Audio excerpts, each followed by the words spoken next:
میلاد اس کا منایا جاتا ہے جو پیدا ہو، جو مخلوق ہو. خالق کا کبھی میلاد نہیں ہوتا، خالق کا کبھی میلاد نہیں ہوتا. اور یاد رکھیں رب کی شان یہ ہے کہ لم یلد ولم یولد. اور ہم میلاد بنا کر شرک کی نفی کرتے ہیں. وہ بتاتے ہیں کہ اے لوگوں، ہم محبوب کو خدا نہیں سمجھتے بلکہ محبوب خدا سمجھتے ہیں. دوسری بات یہ ہے کہ ہم باہر کیوں نکلتے ہیں. اہل جہان کو بتاتے ہیں کہ اے لوگوں، آج ہم نکل کر تمام جہان والوں کو یہ بتاتے ہیں کہ یاد رکھو جیسے میرے سرکار ہیں ویسا نہیں کوئی. اور اس کے علاوہ یاد رکھیں ہم کیوں نکلتے ہیں. پھر آخری بات یہ ہے کہ ہم یہ بتاتے ہیں جہان والوں کو کہ جس طرح ختم نبوت کے حوالے سے لوگ جو ہے وہ کون دجال کی بات کرتے ہیں، ہم ان کی نفی کر کے کہتے ہیں حضور ہمارے آخری نبی ہیں. اور آج ہم بھی اس پر قائم ہیں کہ محمد سے وفات ہونے تو ہم تیرے ہیں. یہ جہاں چیز ہے کیا لوہ قلم تیرے. ماشاءاللہ، جزاک اللہ. یہ تھے جناب حضرت علامہ مولانا پروفیسر یاسر بشیر سیالوی صاحب جو اپنے خیالات کا اظہار فرما رہے تھے. عزیزان محترم، ہم اس لجپال آقا کے ذکر کی محفل یہ سجائے بیٹھے ہیں، لیکن اس لجپال آقا کا ذکر کسی میک کسی ساؤنڈ کا محتاج نہیں ہے. تو میں اگلے اپنے مہمان کو دعوت دینے جا رہا ہوں، جناب حضرت علامہ مولانا قاری محمد شہیر ضیائی صاحب جو کہ خطیب جامع مسجد گلزار مدینہ موچا.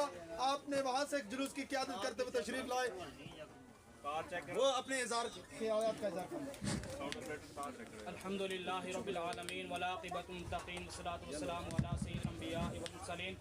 اما بعد فاعوذ باللہ السمیع العلیم من الشیطان اللعین الرجیم. بسم اللہ الرحمن الرحیم.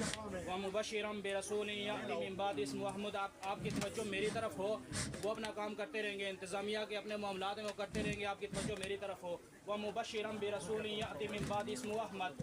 اللہ رب الجلال قرآن پاک کے اندر ارشاد فرماتا ہے حضرت عیسیٰ علیہ السلام کا وہ واقعہ کہ حضرت عیسیٰ علیہ السلام نے جو انبیاء کرام کے ساتھ اللہ نے میثاق ارشاد فرمایا تھا عالم ارواح کے اندر کہ تمہیں جب نبوت دوں گا دنیا کے اندر چلے جاؤ گے تو وہاں اس وقت جب تمہاری نبوت کا ڈھنکا بج رہا ہوگا، تمہارے ماننے والے تمہارا کلمہ پڑھ رہے ہوں گے، تو یاد رکھنا اس وقت اگر تمہاری کلمہ جب پڑھا جا رہا ہوگا تو میرا نبی اگر آ گیا تو تم سب نے کرنا کیا ہے، اپنی اپنی شریعت کو چھوڑ دینا ہے، اپنا کلمہ پڑھانا چھوڑ دینا ہے، میرے نبی کے اوپر ایمان بھی لانا ہے اور ان کی مدد بھی کرنی ہے.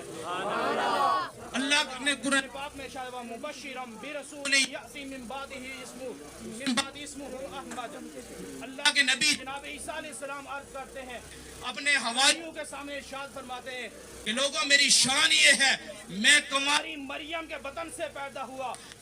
آپ کی شان مبارک اللہ رب الجلال نے قرآن پاک کے اندر کئی مقامات کے اندر ارشاد فرمائی. آپ فرماتے ہیں میرا ایک مقام یہ ہے کہ میں خوشخبری دینے والا ہوں، مبشر بن کے آیا ہوں. اس کی جو میرے بعد نبی آنے والے ہیں ان کا نامی اسم گرامی احمد ہوگا. شاعر کہتا ہے جہاں تاریک تھا، ظلمت قدا تھا، سخت کالا تھا، کوئی پردے سے کیا نکلا کہ گھر گھر میں اجالا تھا. میرے مصطفیٰ کریم صلی اللہ علیہ وسلم کی ولادت سے قبل علامہ یاسر بشیر سیالوی صاحب نے اشارے کیے. علماء سے آپ سنتے رہتے ہیں کسی کے گھر بیٹی پیدا ہو جاتی، پریشان ہو جاتا، ماؤں کو اٹھا کر منڈیوں کے اندر فروخت کیا جاتا تھا. میرے مصطفیٰ کریم صلی اللہ علیہ وسلم نے فرمایا لوگوں یہ ماں بیچنے والی چیز نہیں ہے، سنو میں اس تمہاری ماں کے قدموں میں جنت رکھ رہا ہوں. آقا کا فرمان ہے الجنت تحت اقدام الامہات. لوگوں جنت تمہاری ماں کے قدموں میں ہے.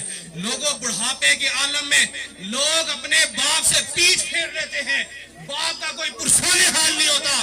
میرے مصطفیٰ کریم صلی اللہ علیہ وسلم نے شاہ فرمایا رضا رب فی رضا الوالد. لوگوں رب کی رضا چاہیے تو اپنے باپ کو راضی کرو. یہ میرے مصطفیٰ کریم صلی اللہ علیہ وسلم کے فرامین ہے. یہ اس ظلمت قدا معاشرہ جو تھا جس کے اندر یتیم مفلس نادار کی حق تلفی تھی، میرے مصطفیٰ کریم صلی اللہ علیہ وسلم نے اس دور کے اندر ارشاد فرمایا کہ لوگوں یتیم کے ساتھ اس کے ہاتھ کے نیچے جتنے بال آئیں گے ہر بال کے بدلے اللہ ایک نیکی عطا فرمائے گا۔ یہ معاشرہ تبدیل کیسے ہوا؟ یہ میرے مصطفیٰ کریم صلی اللہ علیہ وسلم کا وہ انقلاب تھا جس کی وجہ سے وہ معاشرہ، وہی معاشرہ جو بچیوں کو زندہ درگور کیا کرتا تھا، آج بچیوں کو پالنے میں فخر محسوس کر رہا ہے۔ یہ آقا کریم صلی اللہ علیہ وسلم کی دم قدم سے ہے۔ ہم کیوں نہ اس نبی کی خوشی منائے کہ جس کی بشارت کی خبریں انبیاء اپنے دور کے اندر دیتے رہے کہ وہ نبی آئیں گے، آج ہم یہاں پر جمع ہو کر یہی پیغام دے رہے ہیں۔ خوشی ہے آمنہ کے لال کے تشریف لانے کی۔ آج یہ تجدید عہد وفا کا دن ہے۔ اس دن ہم رسول اللہ سے اس عہد کی وفا کریں، اس کی تجدید کریں۔ یا رسول اللہ، آپ کا کلمہ پڑھ لیا، آپ کی ختم نبوت کے ساتھ وفا ہم کریں گے، تن من دھن جب جب ضرورت پڑی۔ یا رسول اللہ، آپ کے لیے ہمارا حاضر ہے۔ جہاں تاریخ تھا، ظلمت قدا تھا، سخت کالا تھا، کوئی پردے سے کیا نکلا کہ گھر گھر میں اجالا تھا۔ ماشاءاللہ، جزاک اللہ، بڑے ہی خوبصورت انداز میں اپنی حاضری پیش فرما رہے تھے حضرت علامہ مولانا قاری محمد شہید ضیائی صاحب۔ اللہ کریم ان کے علم و عمل کے اندر مزید برکت عطا فرمائے۔ میں اگلے مہمان کو دعوت دینے جا رہا ہوں، ہمارے اس علاقے کی جانی پہچانی شخصیت حضرت علامہ مولانا مفتی محمد اجود قادری صاحب۔ آپ تشریف لاتے ہیں اور اپنے خیالات کا اظہار فرماتے ہیں۔ ان کے آمد سے پہلے ایک زوردار نعرہ، نعرہ تکبیر، نعرہ حیدری، نعرہ رسالت۔ بسم اللہ الرحمن الرحیم۔ وقت کی نزاکت کو سمجھتے ہوئے میں بھی ایک شعر سے شروع کرتا ہوں تقریر، اور اسی شعر پر اس کو ختم کرتا ہوں۔ اعلیٰ حضرت امام اہل سنت اچھا امام احمد رضا خان رحمہ اللہ تعالیٰ نے ہدایت بخشش کے اندر حضور کی شان کو بیان کرتے ہوئے لکھا، کہتے ہیں یا رسول اللہ، زمین و زمان تمہارے لیے، زمین و زمان تمہارے لیے، مکین و مکان تمہارے لیے، چنین و چنا تمہارے لیے، اور بنے تو جہاں تمہارے لیے، کہن میں زبا تمہارے لیے، بدن میں ہے جان تمہارے لیے۔